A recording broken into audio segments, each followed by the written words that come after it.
Okey, kita teruskan dengan ciri-ciri daya.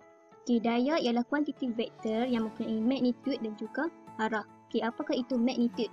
Magnitude adalah merupakan kuantiti atau nilai sesuatu ukuran.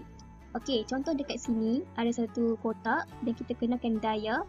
Okey, bila kita kenakan daya terhadap kotak tersebut, okey, ini adalah titik yang kita kenakan ataupun bahagian yang kita kenakan daya tu kita panggil titik aplikasi.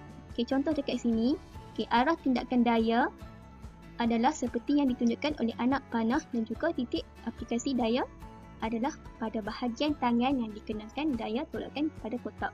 Jadi, bahagian yang kita kenalkan daya, titik ni kita panggil titik aplikasi daya. Okey, kita tengok darjah yang seterusnya. Okey, darjah 8.6. Ada satu tukul, ada juga paku. Okey, kita kenakan daya terhadap tukul tersebut untuk kita tarik paku. Okey, arah yang kita tarik tukul tu kita panggil ini kita panggil daya, arah daya.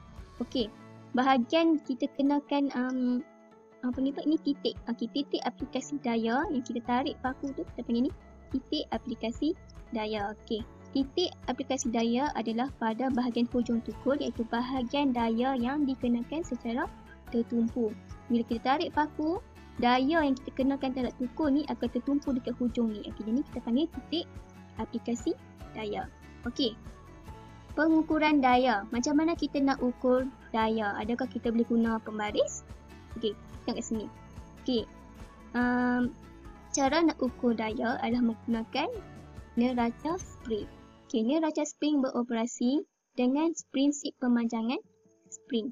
Kekuatan daya diukur daripada bacaan skala yang terdapat pada neraca spring. Lagi berat objek yang dikenakan, lagi tinggi daya. Okey, daya diukur dalam unit apa? Tengok kat sini. Unit daya adalah unit Newton. Okey, SI unit bagi daya adalah Newton ataupun simbol huruf N besar. Okey, berat sesuatu objek ialah daya tarikan graviti terhadap objek itu. Di bumi, sesuatu objek yang berukuran 100 gram mempunyai berat sebanyak 1 Newton. Okey, oleh itu, objek yang mempunyai 1 kilogram mempunyai 10 Newton. Contoh dekat sini, 2 kilogram. Jadi, berapa Newton? Bila tukar kepada Newton akan jadi 20 Newton. Kalau 3 kilogram akan jadi 30 Newton. Kalau 4 kilogram akan jadi 40 Newton. Okey, kita lihat contoh eksperimen untuk mengukur daya. Okay, tujuan untuk mengukur daya. Okay, bahan ataupun ini yang digunakan adalah pemberat 50 gram, benang, kertas pasir dan juga bongkah kayu. Radas yang kita gunakan adalah kaki retort dan juga pengapit dan juga neraca spring. Seperti kita tahu, fungsi neraca spring ni adalah untuk kita ukur daya. Okey, contoh eksperimen bahagian A, kita gunakan berat jasad. Jadi berat yang kita guna. Jadi kita tukar-tukar pemberat dia. Contoh yang pertama, kita guna satu pemberat. Kita gantung dekat hujung spring ni. Apa terjadi dekat spring ni? Jadi kita rekod bacaan dekat spring ni. Kemudian kita tambah sehingga 5 pemberat. Kita tambah lagi. Apa yang akan jadi dekat bacaan neraca spring ni? Secara logiknya, bacaan dia akan makin bertambah. Lagi berat, lagi banyak Newton. Okey, soalan dekat soalan. Apakah kuantiti fizik yang diukur oleh neraca spring? Okey, apakah fungsi neraca spring yang cikgu cakap tadi? Fungsinya adalah untuk ukur daya. Okey, apakah unit kuantiti fizik bagi jawapan anda dalam soalan 1? Semestinya Newton. Okey. Apakah yang berlaku kepada bacaan neraca spring apabila bilangan pemberat ditambahkan? Jelaskan jawapan anda. Okey. Bila kita tambah pemberat, semestinya bacaannya juga akan makin bertambah. Okey, kita tengok bahagian B pula, iaitu kita nak ukur daya geseran. Okey, sediakan radas seperti yang ditunjukkan dalam gambar foto 8.4. Kemudian kita tarik neraca spring sehingga bongkah kayu itu bergerak. Kemudian kita baca bacaan neraca spring pada waktu ketika itu. Kita ulang lagi aktiviti yang sama, kita guna kertas pasir pula. Adakah bacaan neraca spring ni makin banyak ataupun makin kurang kalau kita guna kertas pasir.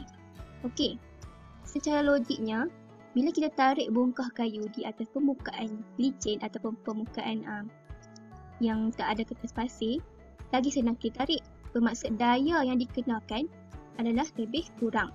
Jadi, kalau kita tukar permukaannya dengan kertas pasir, lagi susah kita nak tarik neraca spring ni kan. Jadi, lagi banyak daya yang dikenakan untuk menarik bongkah kayu di atas kertas pasir. Okey, soalan dekat sini. Bongkah kayu hanya bergerak apabila daya tarikan yang cukup bertindak padanya. Daya apakah yang menghalang gerakan bongkah kayu tersebut? Okey, ini adalah daya geseran. Okey, nyatakan perbezaan bacaan neraca spring apabila bongkah kayu ditarik di atas permukaan meja dan juga apabila bongkah kayu ditarik di atas permukaan kertas pasir. Macam cikgu cakap tadi, semestinya bacaan neraca spring di atas permukaan kayu lebih sikit ataupun lagi kurang daripada bacaan neraca spring ketika kayu itu ditarik di atas permukaan kertas pasir. Sebab apa? Sebab bila kita letak kayu dekat atas dekat kertas pasir, lagi susah kita nak tarik. Jadi lagi banyak daya yang diperlukan untuk tarik bongkah kayu yang berada di atas kertas pasir. Okey, apakah daya yang terlibat yang menyebabkan perbezaan antara kedua-dua neraca bacaan neraca spring itu? Semestinya daya geseran. Okey.